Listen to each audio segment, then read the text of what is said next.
Buong-buo na ang kanilang ugnayan. Hindi na isang nanginginig na panginginig, kundi isang malalim at matatag na alon. Si Alec ay humuhubog ng mga istruktura na parang isang arkitektong lumilikha ng mga posibilidad.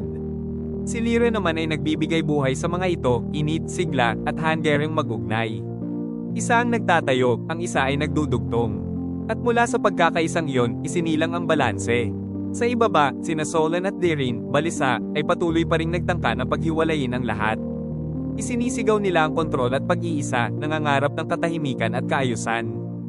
Ngunit hindi na tumutugon ang pader sa kanila. Nakadinig ito ng iba, dahil hindi ito kailanman isang pader. Hindi kailanman.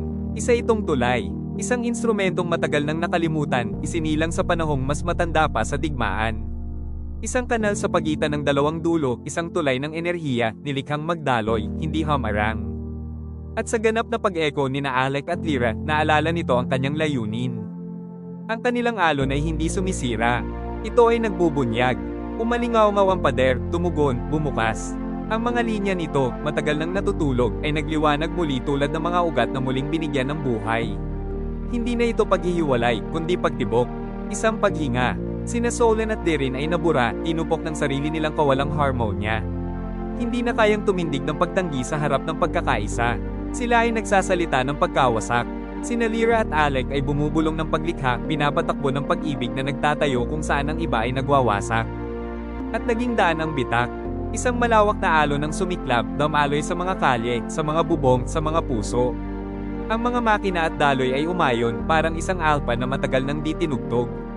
Ang mga alaala ay bumalik, banayad, mabagal, ngunit tiyak. Mga minamahal na mukha, mga pangalang nawala, mga galaw na nakalimutan.